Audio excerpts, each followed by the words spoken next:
A Teenage Nightmares original. The Cursed Photo. Hello, my name is Maggie. To tell you my story, I need to take you back to 1997. I had just turned 24 and started my career as a teacher. Everything was falling into place. I had just moved to a cozy little beach town, located in Brewster, Massachusetts, a place where the ocean breeze always seemed to carry a sense of peace. That peace I once felt would spiral into extreme anxiety and fear. But before I dive into that, let me explain what caused it. One afternoon, after an early day at work, I noticed a sign for an estate sale. My mom used to tell me about the hidden treasures she would find at these sales, how it was a beautiful thing to preserve the belongings of the dearly departed. The thought of her made me miss her, so I decided to stop by, hoping it would bring me some comfort. I wandered through the old house, admiring the beautiful treasures scattered throughout, but one thing in particular caught my eye: a stunning black and white photograph hanging above the fireplace. I approached the woman in charge of the sale and asked about it. She told me it was an original photo of the couple who had once owned the home, taken in 1958.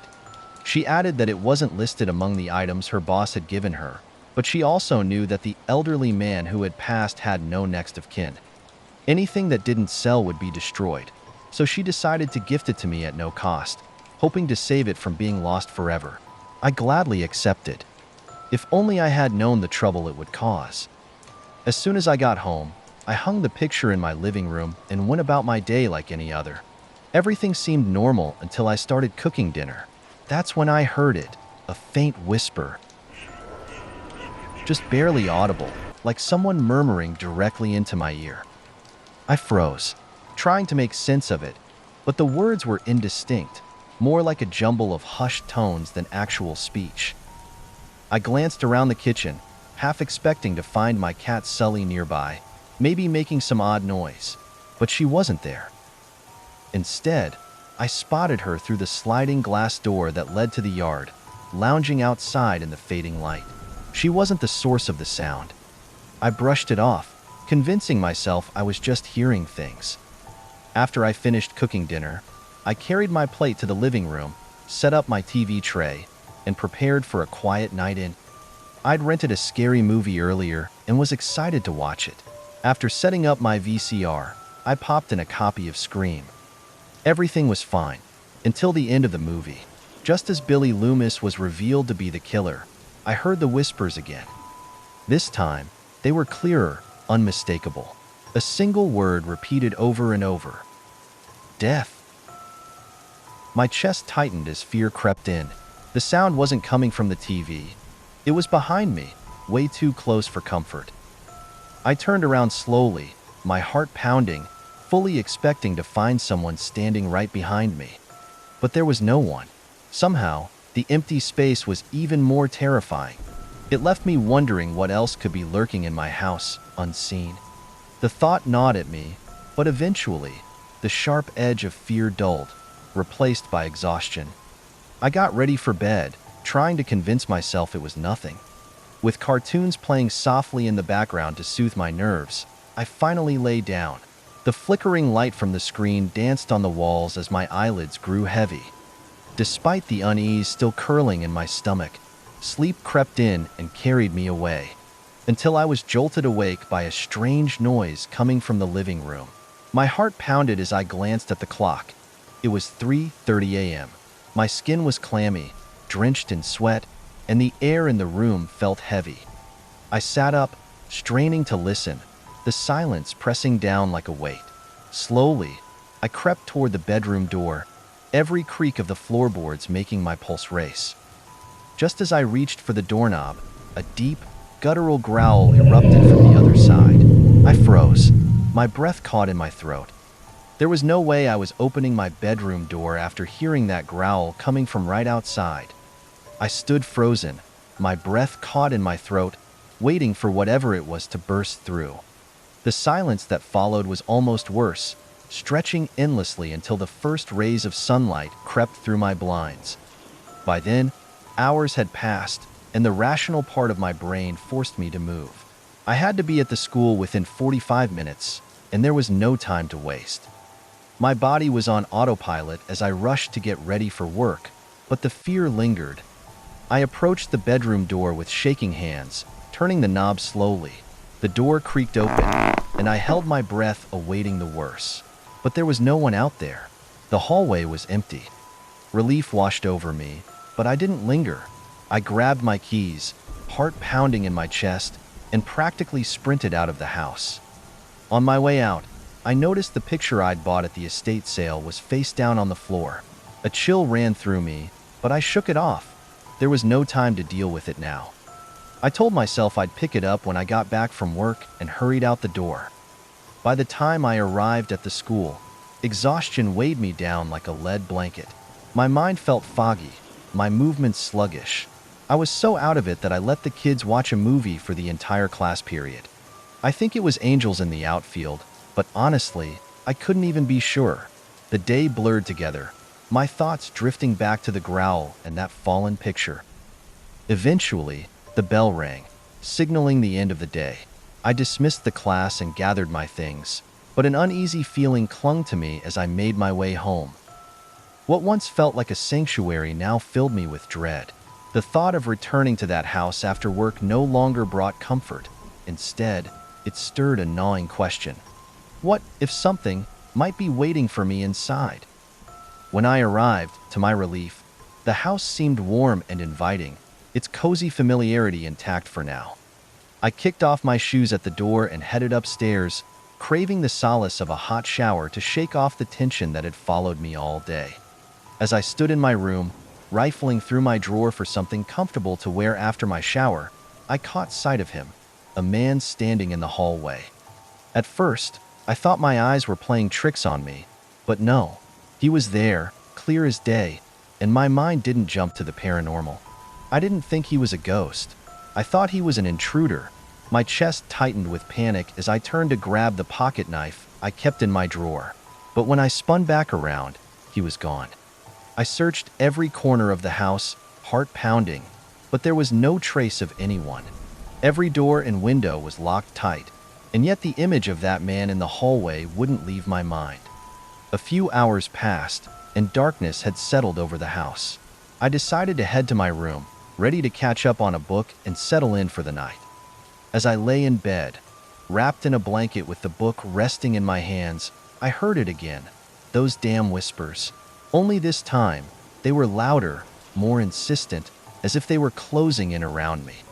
Frustration and fear boiled over, and I shouted into the silence, "Who are you? What do you want?" For a moment, the room fell deathly still. Then a voice, low and chilling, whispered back, "You." The words slammed into me, my heart plummeting into my stomach. Adrenaline surged as I dropped everything and bolted for the front door, desperation pushing me faster than I'd ever run before. As I reached for the front door handle, something yanked me back with violent force, throwing me against the wall. Dazed, I slid to the floor, my vision swimming, and my gaze landed on the photo from the estate sale. But this time, the man's face wasn't the same. His expression was twisted, sinister, and utterly demented. The woman's face, however, was even more chilling, her features contorted in pure, unfiltered terror. Her expression showed me that he did something terrible to her. The look in her eyes was dread. It hit me like a bolt of lightning. It was him, the man from the photo. There was no other explanation. Nothing had gone wrong in my life before bringing that cursed picture into my home. And now, with their faces changing, it all made sense. It had to be him. As the realization began to sink in, a shadowy figure materialized in front of my dining room hutch. My breath caught in my throat as I froze in place, staring at the creepy silhouette. It had no discernible features, just an unnaturally dark presence standing perfectly still. It didn't move, not even a twitch, and yet its very existence filled the room with suffocating dread. I didn't know what to do. My body refused to respond, so I stayed there, paralyzed, hoping it wouldn't come any closer. But then, slowly, it began to move. Step by deliberate step, it advanced toward me. My heart pounded as panic finally broke through the shock. I had to get out. Scrambling to my feet, I bolted for the sliding glass door, barely managing to unlock it with trembling hands. The moment it opened, I flung myself into the backyard and kept running, not daring to look back. Eventually, I found refuge at a small 24-hour diner down the road. The fluorescent lights and clinking of dishes felt surreal, but it was safe for now. I sat there, my heart racing, trying to think of a way out. Returning the photo seemed like my only option. Maybe, just maybe, if I brought it back, the man in the photo would leave me alone. Desperation fueled my resolve as I hurried back home, grabbed the cursed picture, and headed to the house where I'd bought it. The drive was quiet at first, the eerie stillness pressing down on me. Then, as I glanced into the rearview mirror, my stomach dropped. There he was, the same face from the photo. His sadistic grin stretched unnaturally wide, his cold, dead eyes locked onto mine. Panic gripped me as I tightened my grip on the steering wheel, struggling to keep the car steady. The sinister face didn't move, but I couldn't look away, trapped by his gaze. I never stopped staring at him. Eventually, I crashed into a ditch. The airbag deployed, hitting me, leaving me out cold for a few hours. My pulse thundered in my ears as the realization sank in. I wasn't escaping him. Not this time. The night had swallowed the world in complete darkness, leaving me no choice but to navigate blindly. The air was thick and unnervingly still as I wandered, each step feeling heavier than the last. I had only made it about 15 feet from my car when I heard it, his voice. He was calling my name, slow and deliberate, repeating it over and over. The sound seemed to come from everywhere and nowhere all at once. My chest tightened as panic took over, and I ran. I didn't know where I was going. I just needed to get away. But his voice followed, growing louder with each step, echoing in my head, relentless and inescapable. Before I realized what had happened, I stopped abruptly. My breath came in ragged gasps as I looked up and froze. There it was, his house. The same house where I'd bought the photo. My heart sank. I hadn't even been trying to get there anymore. And somehow, he had led me back. I still had the photo clutched tightly in my hands. I'd taken it with me after the wreck, intending to burn it and rid myself of its curse.